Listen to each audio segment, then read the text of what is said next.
О социально-экономическом развитии Иравского района и результатах спасательной операции расскажем. Это новости на канале «Осетия». В студии Светлана Бхалагова и коротко о главных темах выпуска. Вячеслав Битаров провел прием граждан со своими проблемами. К главе обратились 13 человек. Какие просьбы были у людей и как скоро решат их вопросы? Произошло снижение не только доли государственного долга в общей структуре доходов, налоговых и неналоговых доходов, но также произошло снижение в абсолютных показателях. На 222 миллиона снизился государственный долг. На что тратят средства республиканского бюджета и какая средняя зарплата в Северной Осетии? Эти и другие вопросы журналисты задали сегодня министру финансов. Касполат Бутаев стал участником проекта «Открытое правительство».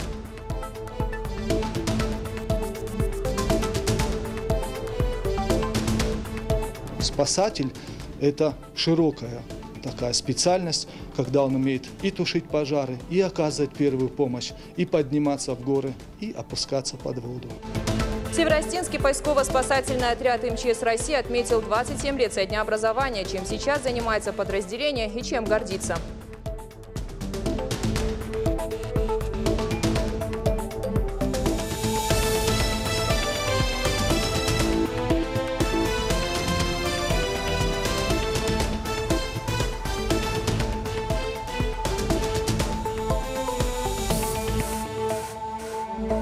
Вячеслав Битаров уволил директора Национального музея Валерия Кубалова. Глава проинспектировал ход работ по реконструкции учреждения культуры и остался недоволен. Вместе с Вячеславом Битаровым объект посетили вице-премьеры Русланбек Икаев и Ирина Азимова, а также министр культуры республики Эльбрус Кубалов. Главу возмутило отсутствие должного порядка. Подвальные помещения и фондохранилища музея забиты, экспонаты хранятся хаотично и не по правилам, могут пострадать, и некоторых из них музей может вовсе лишиться. Решить эту проблему глава требовал многократно, но до сих пор ничего не изменилось. Сколько времени тебе надо для того, чтобы ты разложил и порядок навел? А то, что у тебя не поместится, тоже где-нибудь заскладировал, тогда будем думать, что не поместится. Сколько тебе до этого времени? Врать не могу, а ответить тоже не могу, Славзил Хач. Если не можешь, тогда сегодня заявление напиши на увольнение. Вот 2 месяца. И через 2 месяца, чтобы здесь был порядок. Минкульту Вячеслав Битаров поручил за 2 месяца навести полный порядок в музее. Подрядчиков обязал выполнить все работы качественно и в срок. Сейчас там строят выставочные залы, реставрируют окна и восстанавливают историческую кладку в подвалах и на фасаде. Дворовую территорию нацмузея решили объединить с Центральным парком. А накануне Вячеслав Битаров провел прием граждан. Со своими проблемами к главе обратились 13 человек. В основном просили помочь в трудоустройстве и с лечением. Так жительница Владикавказа попросила материальной помощи. В прошлом году у женщины обнаружили серьезное заболевание. На лечение ей приходится дважды в год выезжать в Москву. Такие расходы для ее семьи непосильны. Также к Вячеславу Битарову обратились 2 начинающих предпринимателей. Житель поселка Мизор поделился идеей строительства гостиницы, а предприниматель из селения Црау рассказал о развитии столярного производства. Обсудили и другие проблемные вопросы и предложения. Начальнику управления по работе с обращениями граждан Ирине Алдатовой поручено провести необходимую работу по каждому заявлению и доложить о результатах. Председатель правительства Таймураз Тускаев провел сегодня выездное совещание по социально-экономическому развитию Иравского района. Как доложили премьеру, руководство района работает с учетом мнения населения. Одной из главных своих задач считает создание рабочих мест. В приоритете также доступное образование и качественное медобслуживание. Подробнее обо всем расскажет мой коллега Николас Джилоев. В последние годы в Иравский район привлекаются все больше частных инвестиций. К примеру, вот этот агропромышленный комплекс построен на частные средства при помощи государства. Здесь уже установлены 2 сушилки и хранилище кукурузы. Сюда помещается 40 тысяч тонн. Сумма, которая выделена на реализацию проекта, почти 500 миллиарда. Кукуруза в основном будет отправляться на экспорт в Иран, Турцию и Азербайджан. Но пока на окраине Чекалы доводят до озернохранилища. А вот другой проект. Из Ахсарисара в сторону равнинной части Иравского района тянут водопроводную трубу.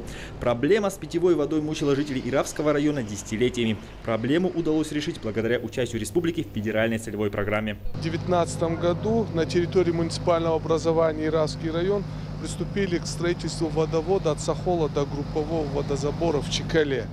Протяженность водовода составляет порядка 12 километров. Общая сметная стоимость выполняемых работ 103 миллиона.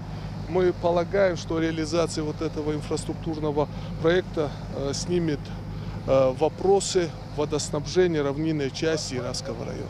В администрации Иравского района рассказывают, сейчас активно прорабатывают вопрос строительства автодороги Мацута-Кома-Арт. Это поспособствует развитию туризма в Дегорском ущелье. Эту тему и в общем социально-экономическое развитие района обсудили на выездном совещании под председательством премьера Таймураза Тускаева. Особое внимание глава Северо-Осетинского Кабмина уделил государственной поддержке предпринимательства, озвучил и основные задачи. Наша сегодняшняя задача, предоставляя субсидии, гранты, именно работать таким образом, чтобы эти бизнес-единицы, они сохранялись и развивались. Вот, а здесь нужен такой системный подход, помощь. Поэтому я и говорил о степени взаимодействия Министерства сельского хозяйства и глав районов. Как доложил глава района Батрас Хидиров, работа местной администрации проводится в тесном контакте с жителями района. Основная цель – создание рабочих мест, доступное дошкольное образование и медицинское обслуживание. В районе активно строят детские сады и фельдшерско-акушерские пункты. Таймураз Тускаев поручил профильным министрам не сбавлять темпы работы и активно участвовать в федеральных целевых программах, своевременно готовить проектно-сметную документацию, уделить особое внимание развитию горных территорий. Николай Джиев, Хатак Гапоев, Новости Сети. О мероприятиях, посвященных Дню памяти жертв теракта в Беслане, говорили на совещании под председательством вице-премьера Ирины Азимовой. Траурные мероприятия начнутся 1 сентября со звонка в первой школе. После – возложения цветов, а вечером в память о погибших зажгут свечи. Также в разрушенном спортзале совершат заупокойную литургию. В этот же день в районном доме культуры планируют провести пресс-конференцию с участием матерей Беслана. 2 числа там же состоится реквием по погибшим. А 3 сентября проведут божественную литургию. В 13:05 в школьном дворе прозвучат 2 удара колокола. Именно в это время, 15 лет назад, прогремел взрыв. Память погибших почтут минутой молчания, после чего школьники выпустят в небо шары. 334 по числу погибших. В 13:40 состоится крестный ход с портретами погибших от храма во дворе школы до мемориального комплекса «Древо скорби». Отметим, 3 сентября мероприятия в память о погибших в Бесланском теракте пройдут в разных городах страны. В России это День солидарности в борьбе с терроризмом.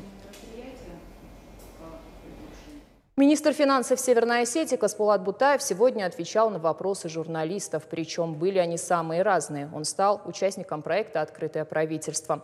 На пресс-конференции был мой коллега Хетак Плиев, он расскажет обо всем подробнее.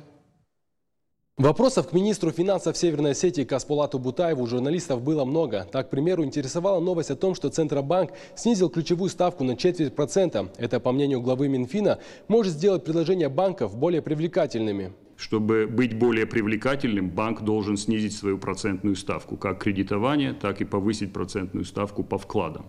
Спрашивали о том, как собирается руководство республики выявлять теневых работников. Каспулат Бутаев отметил, что работа в этом направлении ведется. Рабочая группа уже посетила более 1000 предприятий. Неформально занятых там порядка 5000 человек. Во всех районах нашей республики на сегодняшний день действуют комиссии, в которые входят рабочие группы, которые включают в себя представителей налоговых органов, МВД, самих администраций районов, включают представителей пенсионного фонда. И ведется постоянная работа по выявлению неформально занятых, то есть тех людей, которые утаивают свою занятость. Говорили о госдолге республики. Так, к примеру, если в 2016 году просроченных кредитов было на сумму около 2 миллиардов рублей, то уже в нынешнем году это порядка 700 миллионов рублей. Начиная с 2008 года доля государственного долга в структуре доходов налоговых и неналоговых нашей республики, она неуклонно росла. И максимальный показатель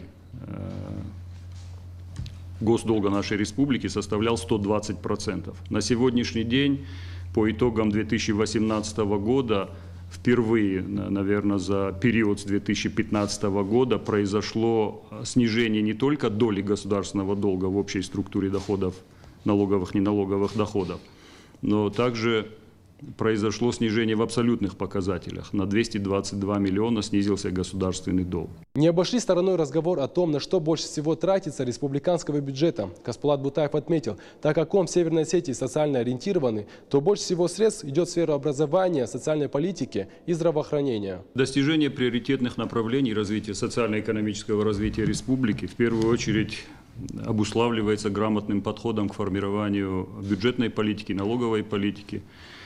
Сообразно этому стратегические задачи Министерства финансов на сегодняшний день складываются в ответственном подходе в формировании, исполнении и планировании бюджетного процесса. Говорили о средней зарплате в республике. По словам министра, это 21 400 рублей. Также глава Минфина рассказал о сборе акцизов. Если еще 3 года назад доходы в бюджет по этой статье составляли около 600 миллионов рублей, то уже в нынешнем это порядка 2 миллиардов. И основная мысль министра – республика может зарабатывать сама и уходить из разряда дотационных регионов. Хетек Плиев, Александр Каджаев, Новости Осетии. С 1 августа по 30 октября движение грузового транзитного транспорта будет закрыто на автомобильной дороге Владикавказ, Ардон, Чикала, Лискен-2. В районе станицы Архонская будут ремонтировать дорогу. Проезд со стороны Грузии будет осуществляться через федеральную развязку на 13-м километре в направлении Беслана по трассе Р-217. Движение большегрузов со стороны Ильхотова в Грузию по федеральной автодороге Р-217 через Беслан. Также возможен проезд через Ардон и Алагир. Легковой автотранспорт в оба направления может двигаться по улице Владикавказской и шоссейной станице Архонской. В Иравском районе продолжается спасательная операция. Сотрудники МЧС помогают 4 альпинистам спускаться с горы Галдор. Среди восходителей 2 пострадавших. Спуск по опасному маршруту усложняет и камнепад. По информации республиканского МЧС, состояние пострадавших удовлетворительное. Все время похода они находились под наблюдением врача, который был в числе восходителей. Он же и оказал первую медицинскую помощь пострадавшим. Напомним, 29 июля группа альпинистов совершала восхождение на Галдор. Во время спуска 2 из них получили травмы и не смогли самостоятельно двигаться дальше. На место происшествия направилась группа сотрудников МЧС под руководством спасателя международного класса Сергея Егорина. Еще одну спасательную операцию спасатели провели в Ардонском районе. Минувшей ночью в единую службу спасения поступило сообщение о том, что на берегу реки Ардон в районе объездной Лагирской дороги пропал 23-летний молодой человек.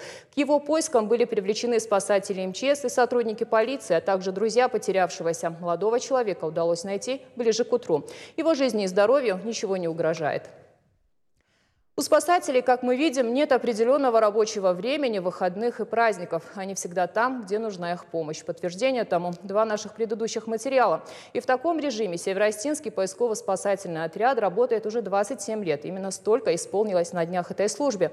Дважды отряд признавался лучшим среди подобных подразделений МЧС. Первый отряд спасателей в республике появился в июле 1992 года со штатом в 50 человек.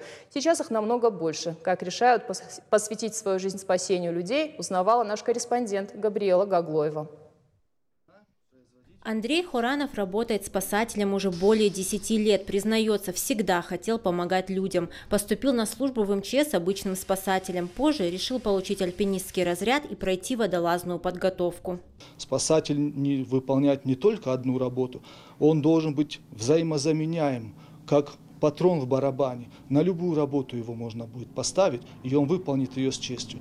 Спасатель – это широкая такая специальность, когда он умеет и тушить пожары, и оказывать первую помощь, и подниматься в горы, и опускаться под воду. Спасательный отряд в Северной Осетии начал создаваться в начале 90-х. С тех пор его сотрудники ищут пропавших в горах, ликвидируют последствия наводнений и селей, терактов, тушат горно-лесные пожары, ищут утонувших и пострадавших при чрезвычайных ситуациях. Нередко в этом работникам помогают четвероногие спасатели. На их счету множество спасенных жизней. Сейчас в кинологическом отделении отряда 4 собаки.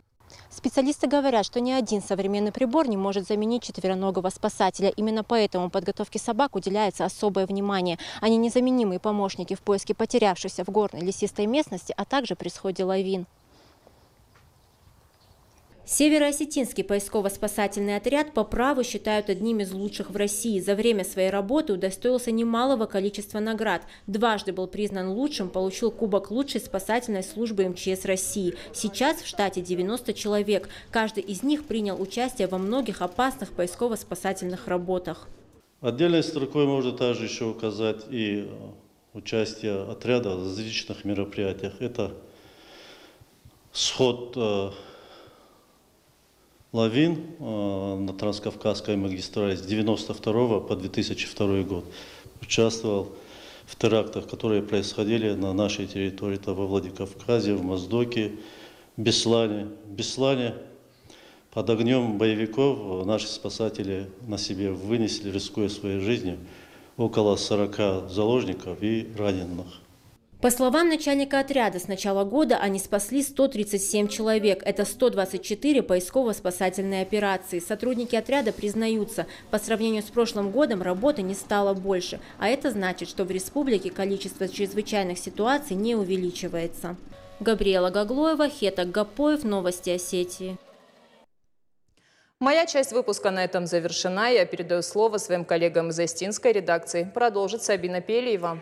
Бужник Светлана, абуны хабар тытыхайдарун, юсалдар фанышан канзынан, ена нижзинат, кагдарт каману, удонан куштабына тытыхайзар, той шармагондым бырдым, умай валдайма он разурзыштым, завджикавы хир хавшам бынатта савар вавырыштым, ахамамандар хабар тытыхай, гыцыл фаштадар ныртавал реклама.